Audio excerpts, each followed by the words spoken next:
La dissolution du Parlement en elle-même n'est pas, selon l'article 72, n'est pas une dérive en elle-même.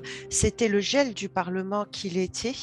Cependant, la dissolution en tant que telle, elle est prévue par la Constitution, mais à condition qu'elle soit accompagnée par une annonce concernant des élections législatives anticipées, donc qui ne dans un délai de pas plus de 3 mois, chose que le président de la République, Kais Saied, n'a pas jugé bon de faire. Je crois que le président ne cesse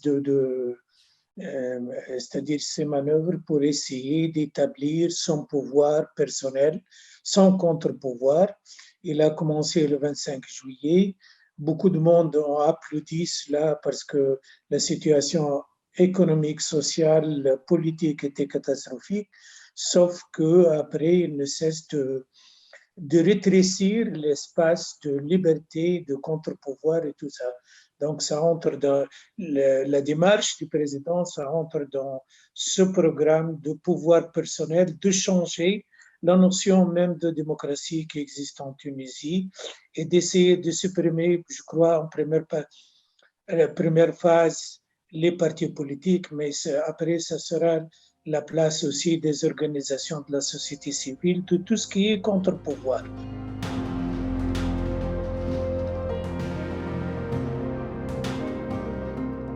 En fait, la réponse à cette question est assez complexe. Alors d'abord, question organisation de la société civile et des partis politiques.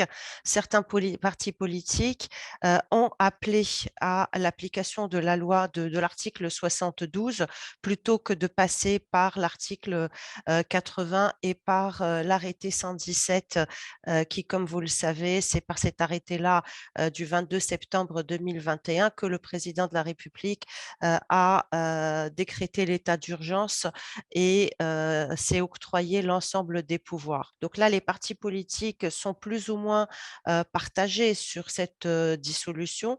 Donc certains partis comme le PDL, par exemple, a accueilli favorablement le recours à l'article 72 et y compris quelques autres partis. Donc là n'est pas vraiment la question fondamentale pour la société civile également. Donc ce qui se passe, c'est que en fait pour une partie de la société civile, donc c'est tout le processus qui est dénoncé. C'est pas le recours à la dissolution de l'Assemblée.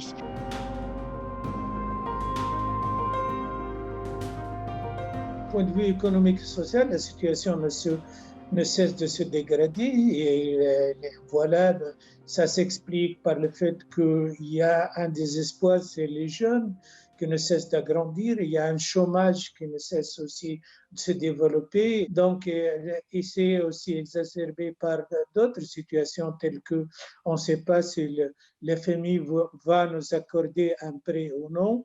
Ils ont des exigences, ces exigences ne sont pas c'est-à-dire il n'y a pas de disponibilité, de la disposition de la part du gouvernement à répondre à ces exigences. Donc, on ne sait pas ce qui va se passer. Donc, la situation politique, il y a le président qui cesse d'accaparer tout le pouvoir, mais on a aussi une opposition qui est faible, divisée. On a une société civile qui ne sait pas sur quel pied danser. Donc la situation ne cesse de se dégrader. Et si la situation en 2011 a abouti à une révolution pacifique, on ne sait pas si les mois prochains ou les semaines prochaines, s'il y a avec cette inflation, avec cette situation, on a maintenant à peu près 3 millions de pauvres en Tunisie sur 12 millions. Donc, on ne sait pas si les semaines prochaines vont aboutir à une révolte pacifique, à une réaction pacifique, ou ça sera encore pire.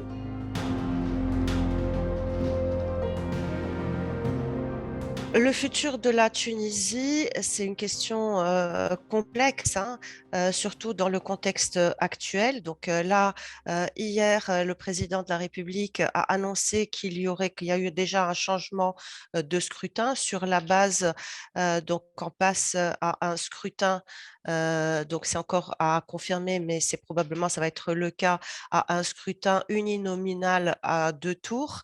Je ne pense pas que ça va changer grand-chose au paysage, disons, du prochain parlement. Tout dépendra de la nouvelle, bien entendu, du nouveau processus et de la nouvelle loi électorale.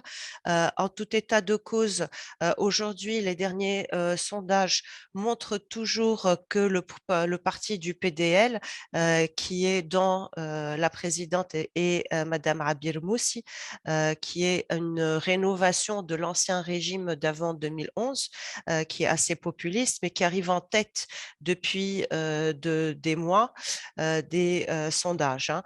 En deuxième position arrive un parti hypothétique du président Kais Saied, parti qu'il n'a pas. Et donc en troisième position, nous avons toujours Narda qui est en troisième position.